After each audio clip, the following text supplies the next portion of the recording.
Hello everyone, very good afternoon to all of you. Welcome to BYJU'S Exam Prep. Welcome to your XAT essay writing session. Now you may ask me, why this session? XAT had stopped asking an essay writing question for 4-5 years, and last year it made a comeback, which is why we are getting this. Those of you who are planning to join us for CAT 2023, we have one of the most comprehensive programs for CAT 2023, learning tablet, classroom sessions, mock tests, recorded lectures. Take advantage of that and enroll early. Those of you who are already with us and are students, we have our All India Open Mock, open for everybody, everyone. You need not be a student of BYJU'S, I hope you will, where we give you a real CAT experience, very important because CAT is round the corner. So take it, identify your CAT strategy and tell me how you fared in it. All right? Okay, now let's get to the topic. What is an essay session in XAT? You are asked to write on a topic. Generally, the topic is a quote or a statement, right? The word limit is not given, but you can write a good essay into 250 to 300 words, and you have about 10 minutes, 10 to 15 minutes. So in that time, after a long test, which is English and verbal and GK and all that, you will be tired. So the best thing to do is have a proper strategy for writing your essay so that you can force your mind to think and come up with very good points. You can't say, I'm so tired, I can't write a good essay. A good essay creates a good impression, and it's the first step to doing well in your GDPI. People who have done well and successfully cleared the XAT exam will tell you that hello Roshan, that in the interviews they have been asked about points that they have mentioned in the essay. All right, so yeah, happy festivities to everyone. I suppose that is why there have been very few people at office today. All right, let's start. So what are the topics about? Current events, generally, social issues. So think of what are the topics they can ask you this year. Oh, plenty. Ukraine's going to be there. Threat of a nuclear war is definitely going to be there. Dynastic politics may be there. Equal pay for equal play. Women cricketers getting equal pay. Why not? That will be asked. So many things can be asked. Think of all the important events that happened this year and you have your topics, right? Generally, the question asks you whether you agree or disagree with the statement. It can ask you to offer a suggestion or a solution, or it can just say discuss this issue.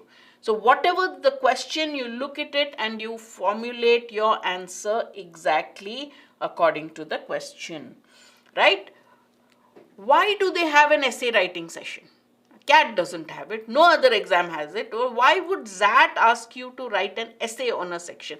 Actually, CAT, there are certain institutes which sometimes ask you to write a summary of your group discussion. So they do test your writing skills, but not like XAT does. XAT has done it every year.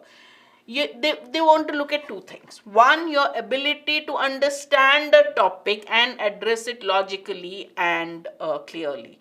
Now, the question asks you internet's impact of internet on personal relations, and you start writing about everything that you know about the internet.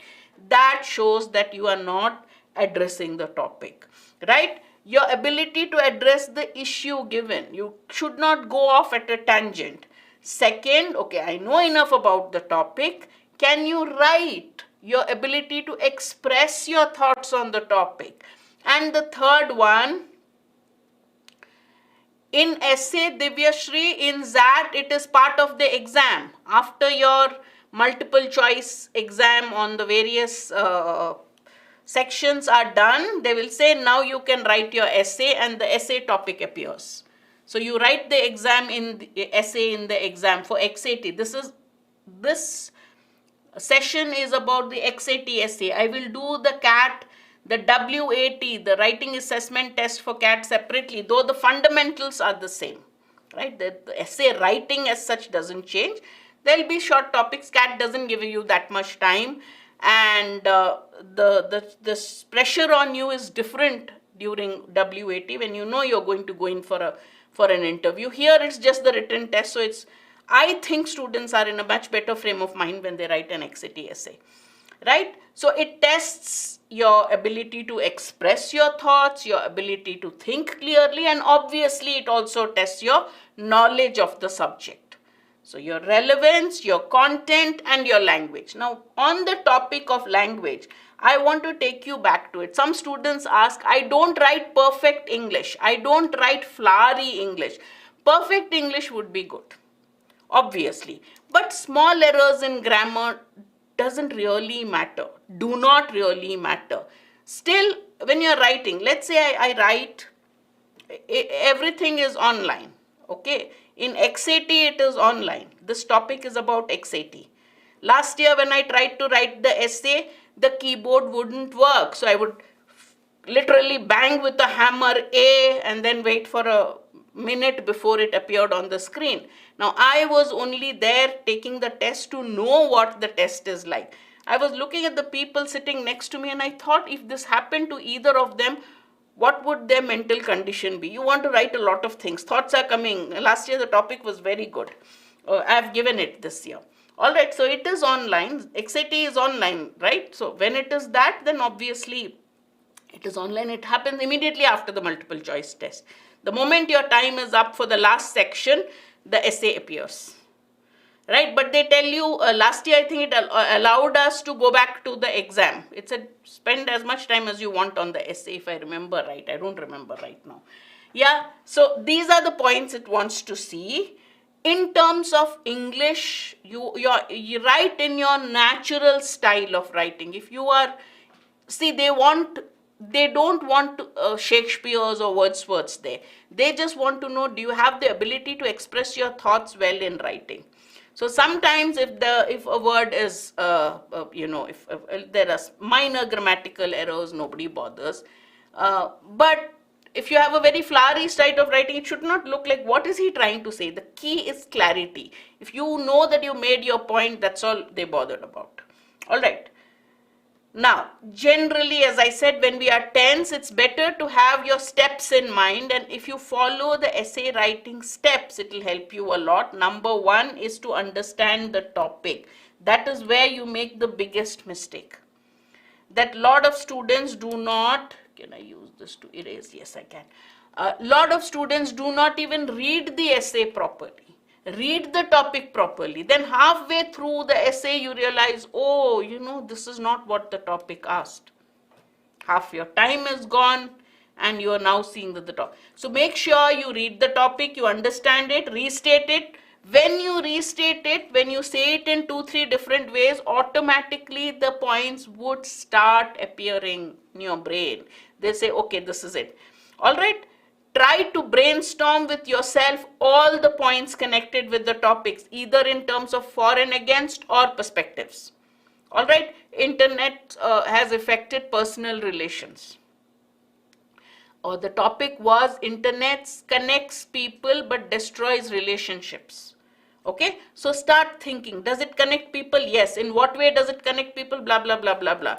Destroys relationships. Do I agree with it or not? Yes. In some cases it does, in some it doesn't. What way does it destroy relationship? What way does it not destroy relationships? Then you have your points.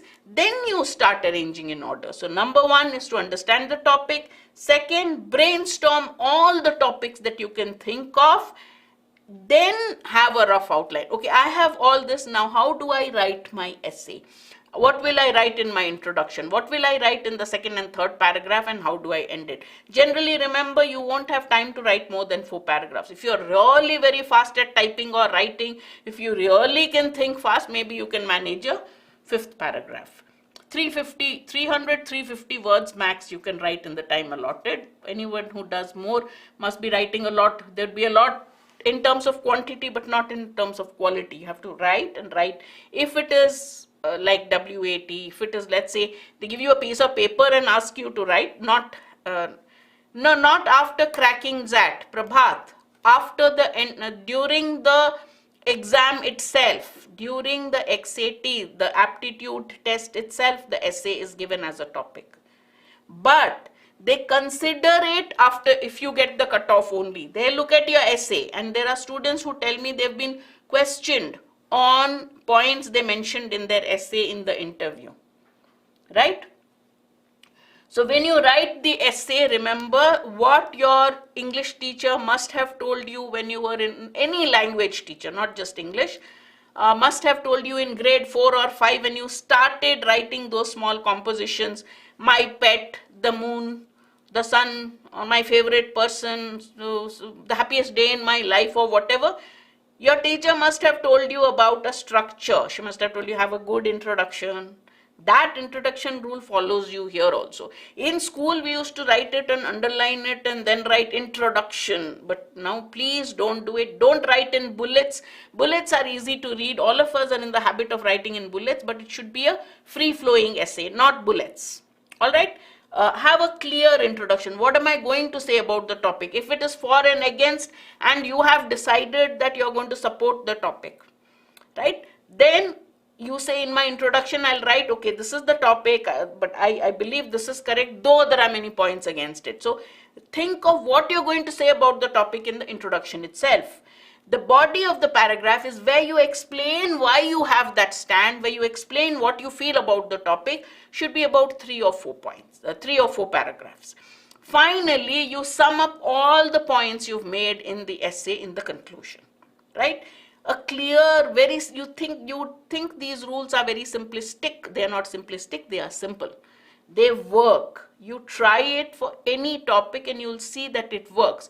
Keep that format in mind, and the examiner has to only glance at your essay to say, this person has a very clear way of expressing his opinions. He's very logical in his manner of thinking. That's all you want him to think about you. So the moment they look at your essay, they understand your main, it's just like the feel you get when you read a comprehension passage. A passage for comprehension which is written well, you suddenly say, oh, fantastic essay. In the first 3.5 minutes, you start saying, oh, wonderful topic, very nice passage. Why? Because the person has managed to touch your heart some way or the other. On the other hand, you see a philosophical topic, you can't make head or tail of it, you read it 10 times. Do you want the examiner to do the first or the second? You want him to react to your essay the way you reacted to the first passage, right? Clarity. Whatever you're going to say should be so clear that the person will read your essay in 1 or 1.5 minutes and want to say, this is a 7 on 10 essay.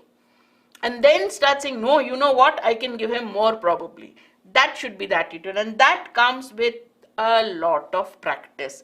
Don't forget the last bit. If you have the time, do review the essay, because you'll find you made silly errors like there and there, right? Why is my pen okay, right? You will find silly spelling errors.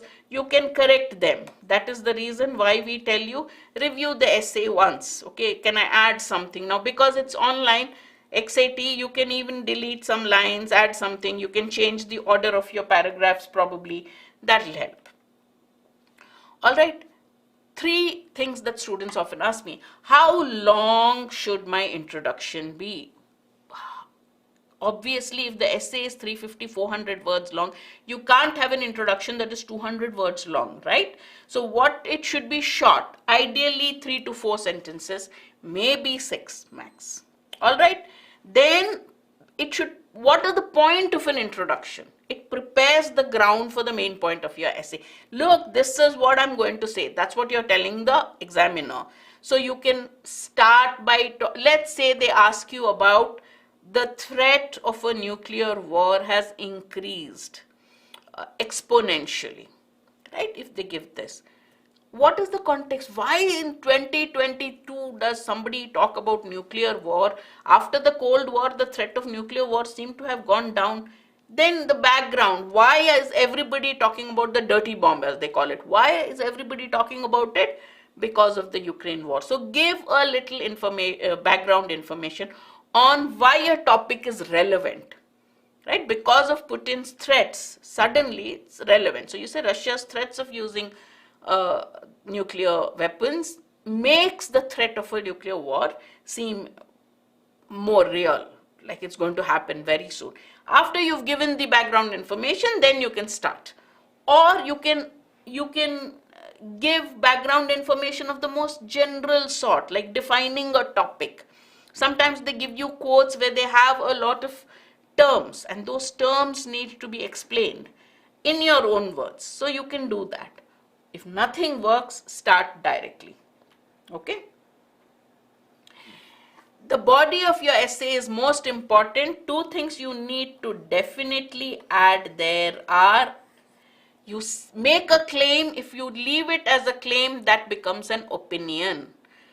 An engineer should not be allowed to sit for MBA. Why not? For the first thing that happens, right? Why or why not? Then you start explaining a reason, giving your reason. Then you give an example. Now that, whether I agree with your point or not, that makes your point stronger. So whatever you're trying to say, try to back it up with an example, with facts, with reasons. That will make your essay not like an opinionated piece. It looks like a proper, logical, coherently written piece. Logically written, coherently written piece. Another problem I face with students' essays, or students face with the essays, is I have a lot to say on one point, I have very little to say on another point. But the paragraphs that you write should be even in terms of the length, right? They should be uniform. So keep the rule of one passage, one paragraph, one point. Let's say you're talking about the advantages of a particular policy. All right, so you can start the introduction by talking about the relevance of a policy. Write the second paragraph, write all the advantages. So there are many advantages, mention all the advantages that you can think of, 3, not more than that. Then write the disadvantages, and in your conclusion you try to evaluate each and say, therefore this is better than that. And that's one of the ways of writing.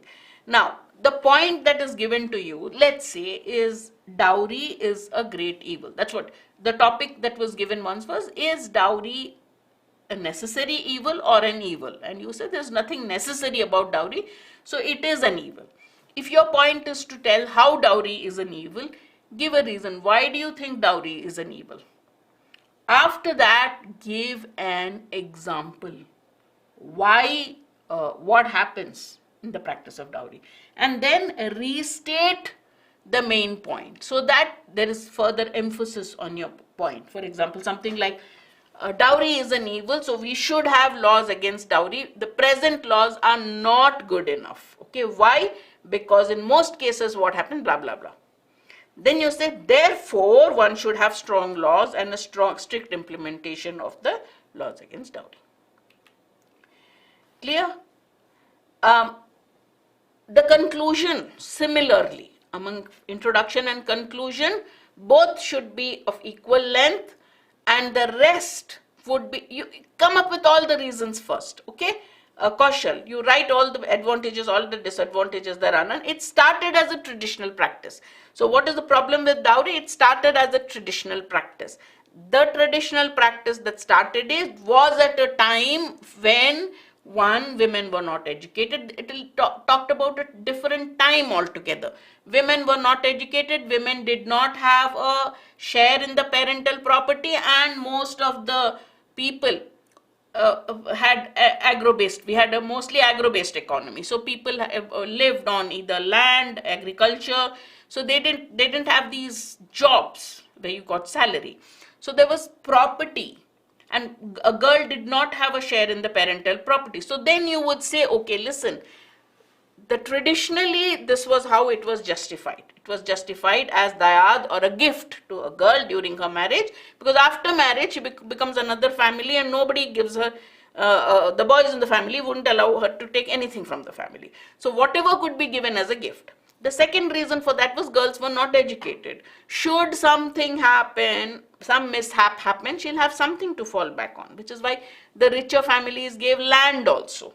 So you could build your essay on that. But again, as I said, don't go too much into one topic, one reason, because you know a lot about it, and not about another reason. There should be some sort of a uniformity in the points that you write.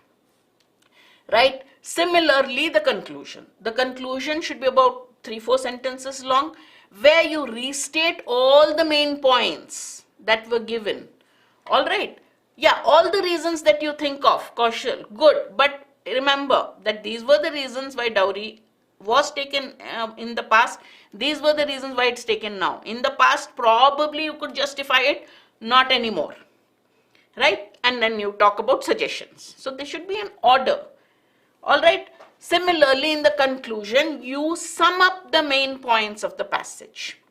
All right. Sum up the main points of the passage and come up with a concluding statement. The concluding statement can be a suggestion, can be a prediction, can be a closing thought, but it should not introduce anything new into the topic. Right? Nothing new should be added. It should not start off another trend. So let's say you started with a question, you can end with a question. You can start with a quotation and end with a question, but they should be related to the I have already given, no, Kaushal. Give a point. I have given the example of dowry as a point, where I say dowry is a great evil. Why? Because it is used to, it objectifies women. Women are treated as a source of income. Women are seen as a burden. Okay, example. Many cases where the logic is given that we are taking care of your daughter for all her life, therefore you should give us money to take care of her, right? So it demeans women, it is belittling to women. That's why the government passed a law against dowry, taking and giving dowry. But that's the example. Then you say when a person cannot pay dowry, they are tortured physically, mentally. Many cases, there are cases of somebody even trying to do away with the girl, right? So there has to be a stop to this. Men and women are the same. Nobody is superior and inferior. So this social practice is an evil and it should go. All right, so you've restated your point. That's the format. All right. Okay, last year, this was the topic we got for our essay. Capitalism and democracy cannot coexist. Capitalism and democracy cannot coexist. Now, how would you write this essay? Quickly tell me. It can be for and against essay because it's easy, right? So some of the points that you would make here would be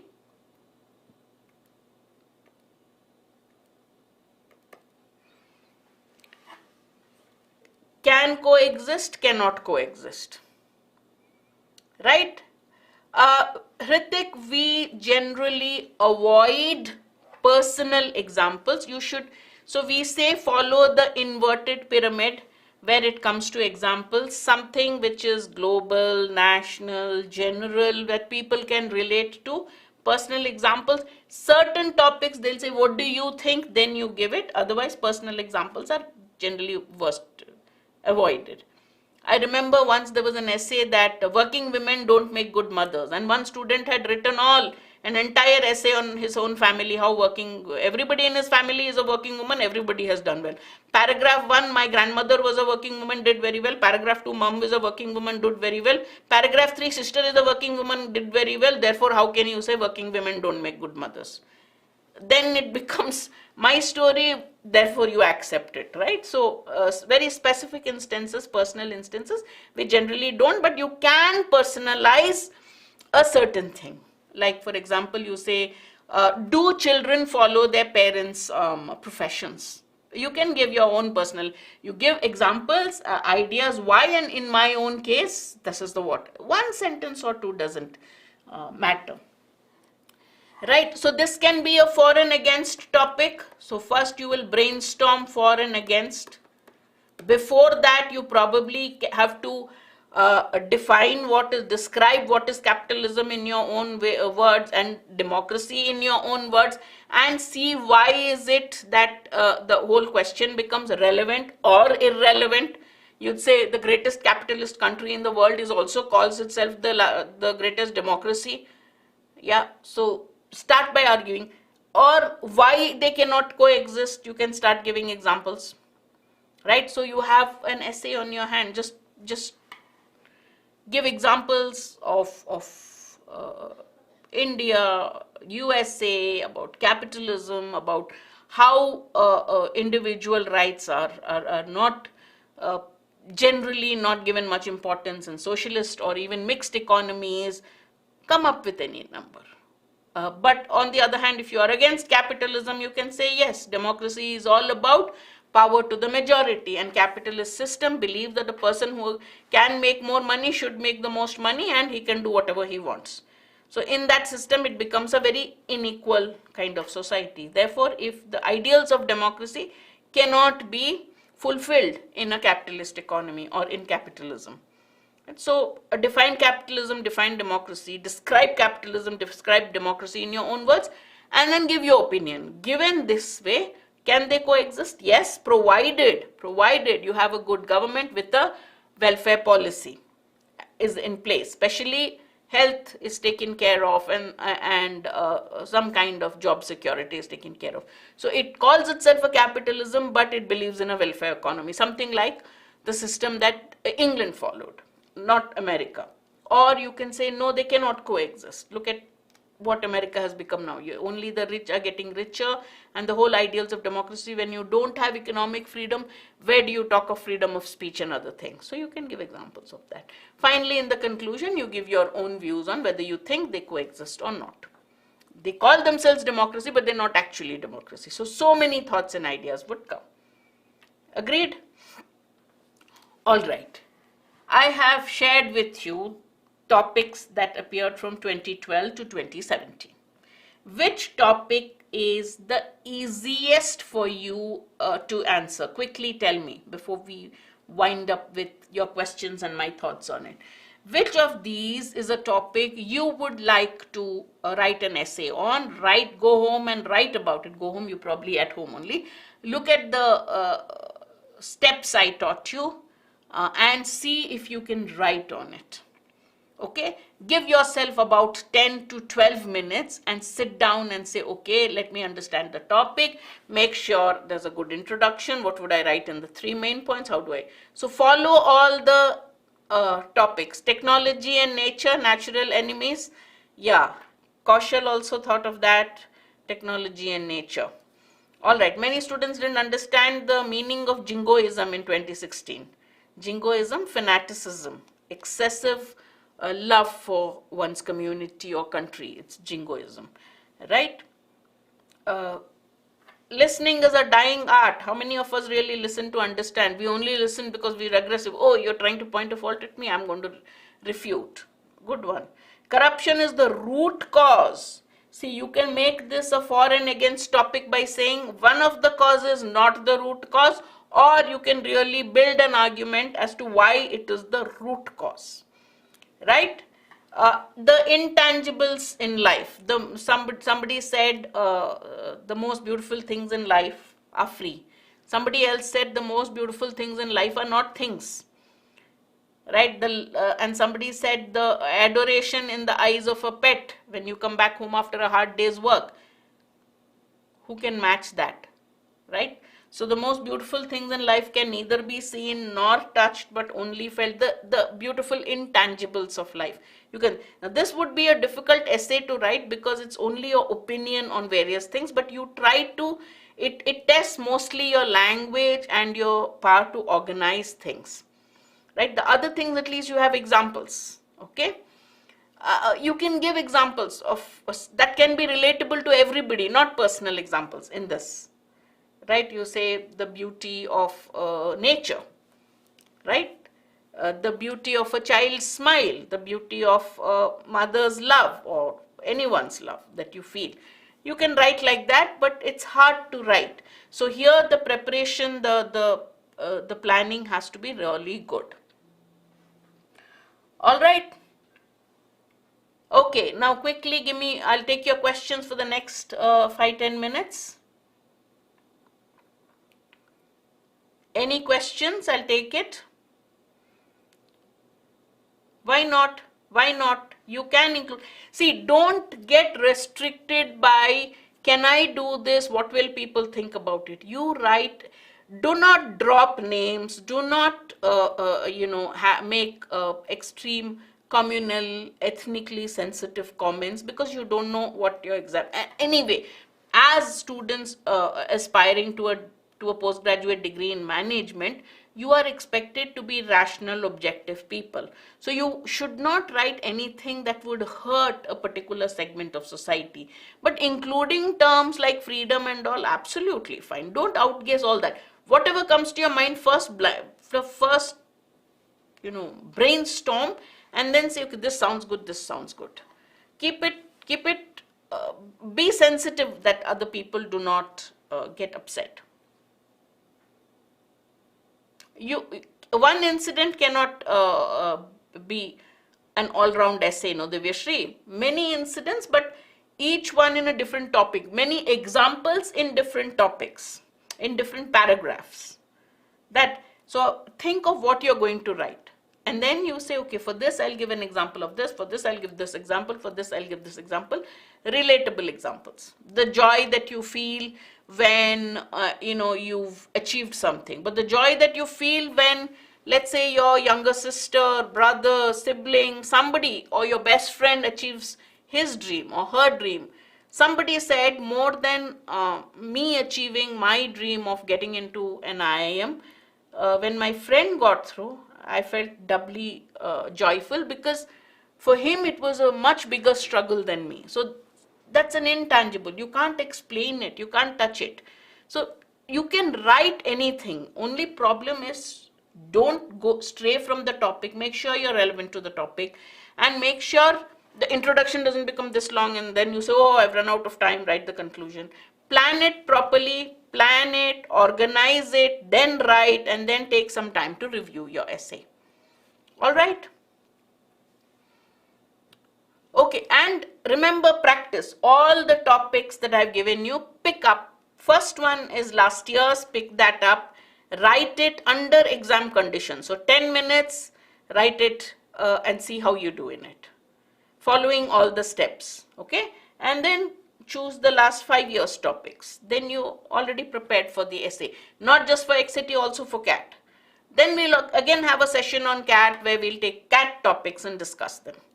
Okay, maybe this time, see, the problem with short sessions is, if I had asked you examples and writing, there's a lag also.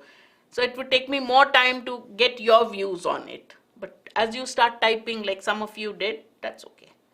All right, so write, practice. Rewriting always improves your writing. So keep writing, keep studying, and I will see you very soon in another session. Yeah, take care. Bye-bye.